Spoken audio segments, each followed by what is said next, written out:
Hey guys, it's Pedro back with another interview covering VCT Americas Stage 2 playoffs.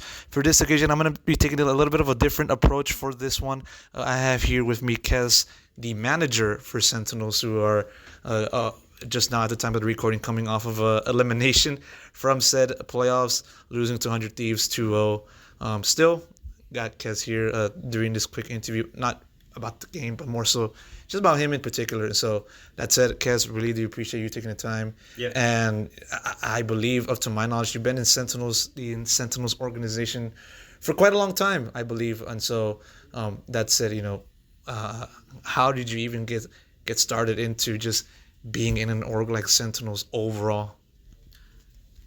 I guess I was in Sentinels before they were Sentinels. I don't know if you know, but they were P1 Esports before.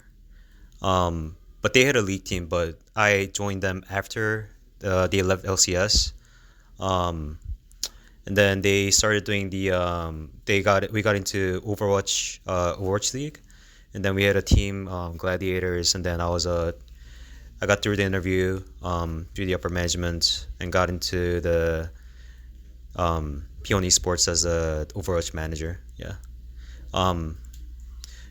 I guess I got through the interview a lot easier, I guess, because at that time, I guess still now, to a certain point, there were a lot of Korean players that play Overwatch, so they kind of like valued me more because I'm bilingual in both English and Korean. For sure, I was just about to ask. So I was about to ask originally about you. Were you always working within an administrative slash manager role, or did you even have days in which you were a pro player? And if so, talk to me more about that. How did you even get into that player field first and foremost? So I was a League of Legends pro before. I was in LCS. I spent a lot of time in the NA amateur leagues too. I guess like about like 5, even like 6 years. Um, and through those times, I met a lot of managers because I went through like a lot of orgs. Some of the bigger ones too, but a lot like the smaller ones as well. And I got tilted a lot by a lot of the managers in esports in general, and a lot of times I was just like thinking to myself, I maybe like when I retire, playing from pro, maybe I could go into like a managerial role, just so like the future pro players don't have to deal with those kind of people. Yeah, so I was really disappointed with some of the people, so I just wanted to make sure that I could like maybe make the scene a little bit better. Yeah. Interesting you brought that up. I want to know like exactly what made it in what made it such in a way that you hated the old way of managing players, and how you kind of made it a point to make to change from that old way of doing things to now, in which it's a more welcoming and just much more inclusive, much more positive overall environment. I guess the esports back then was a lot different than now. Right now, I'd say a lot of like bigger orgs have managers that are like much better at their jobs. But back then, it was just like a wild, wild west where like some people weren't even like qualified to be there. They wouldn't really think about the players at all. Because to me, like a manager is like making sure your players like they can only focus to make sure they only focus on the game, and I just take care of everything else. Sometimes like I have to like help with their visas, like apartment situations, or like even just like bringing them water, like a water boy. But um, yeah, some people just it's hard to explain. Some people just like didn't really care about their players in general back then. So I guess it was just a way of like them seeing it as like a step up in the ladder, just doing it whatever, and just kind of do it like in a way that yet do the bare minimum, Yeah. just in order to have something in the resume, right? Yeah, and a lot of times I saw even when I was a pro where a person would be hired for like a job, and then they get fired, and then they get rehired in a different org, and that happened so many times. Um, it's I don't know. It was kind of sad to see, honestly, because I feel like there are a lot of other people out there that are not in esports that deserve to be kind of like in this role. Um, but I feel like a lot of those opportunities got lost because I mean I guess it's not just esports, but there was like a lot of nepotism involved. But yeah, Is it still present now? like the nepotism part. I guess not as bad as back then. Um, yeah, yes. Short and concise, I understand. You know, now going on to your present stint with Sentinels, you've seen plenty of teams, plenty of versions of the team come and go. Just sort of how you've been able to look at the different versions of the team on the manager side, and what kind of adjustments have you been having to make with each version of the squad? I kind of try to understand the players' like characteristics and their personalities first. Because I try to like approach them differently depending on how they what their personality is basically. Like if I feel like, how do I explain this? Sometimes if there's a player that's very like uh very vocal and I don't want to say ego, but like very confident. Um, I try to kind of like draw back, like try to listen to them more.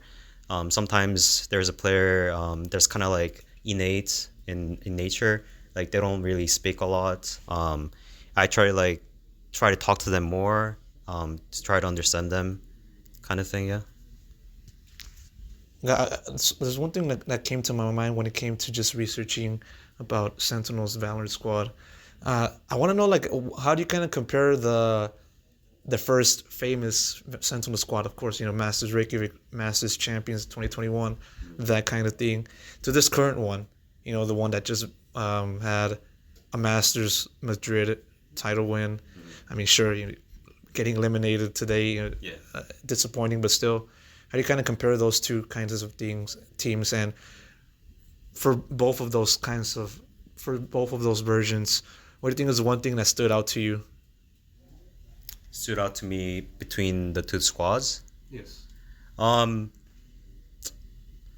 the first version of the Sentinel squad with Shaz, Zoms, that team was super fun to manage because like each player had so much personality that it was just like always something new. Like it's they also didn't have a coach for a long time when they were doing super well too. I mean, I didn't like really get into like any of the like gaming stuff at all. But compare that to the squad that we have. Oh, I'm still learning about our new players. I think it takes a long time to actually like really understand the players you have. Yeah. I want to also ask you about Masters Berlin, because you even showed up in the broadcast. I believe you were like doing the walkouts with the team. Oh, that's Masters Iceland.